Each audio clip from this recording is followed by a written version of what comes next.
আগামী 12 ফেব্রুয়ারি আসন্ন ত্রয়োদশ জাতীয় সংসদ নির্বাচন ও গণভোট 2026 অবাধ, সুষ্ঠু ও শান্তিপূর্ণভাবে সম্পাদনের লক্ষ্যে বাংলাদেশ কোস্টগার্ড বদ্ধপরিকর।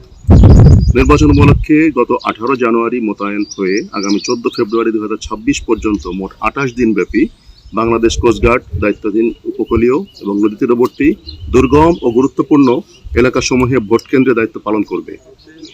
এরই ধারাবাহিকতায় কোস্টগার্ড সদস্যগণ পশ্চিম জোনের আওতাধীন খুলনা 1, খুলনা 6 এবং পিরোজপুর 3 আসনে যথাক্রমে দাকো, কয়রা এবং মঠবাড়িয়া উপজেলা নির্ধারিত নির্বাচনী এলাকাসমূহে মোট 16টি ইউনিয়নে 66টি ভোটকেন্দ্রে দায়িত্ব পালন করবে।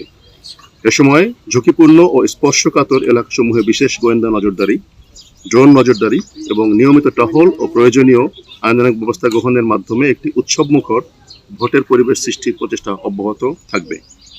এছাড়াও আপনারা সকলে অবগত আছেন যে একটি জবাবদিহিতামূলক, জনকল্যাণমুখী এবং সমৃদ্ধ বাংলাদেশ গড়ার লক্ষ্যে অন্তর্বর্তীকালীন সরকার একই দিনে গণভোটের আয়োজন করেছে।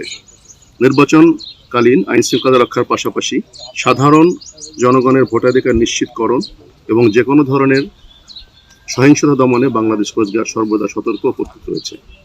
পাশাপাশি অন্যান্য আইনশৃঙ্খলা রক্ষাকারী বাহিনী এবং স্থানীয় প্রশাসনকে সহায়তা প্রদানের মাধ্যমে বাংলাদেশ কোস্টগার্ড পশ্চিম জোন দায়িত্বপূর্ণ এলাকায় ধর্ম, বর্ণ নির্বিশেষে জনগণের জানমালের সার্বিক নিরাপত্তা নিশ্চিতকল্পে সর্বাত্মক প্রচেষ্টা অব্যাহত রাখবে। একটি অবাধ, সুষ্ঠু ও নিরপেক্ষ নির্বাচন অনুষ্ঠানের পরিবেশ সৃষ্টিতে বাংলাদেশ কোস্টগার্ড জাতির নিকট প্রতিশ্রুতিবদ্ধ এবং তার দায়িত্ব পালনে সদা তৎপর থাকবে ইনশাআল্লাহ। ধন্যবাদ। দর্শক, শুনছিলাম বাংলাদেশ কোস্টগার্ডের কর্মকর্তার কাছ থেকে তাদের দায়িত্বপ্রাপ্ত 16টি ইউনিয়ন কিভাবে তারা নিরাপত্তার চাদরে ঢেকে ফেলবেন, তারা সাধারণ ভোটার থেকে শুরু করে ভোট কেন্দ্রের নিরাপত্তা কিভাবে রাখবেন।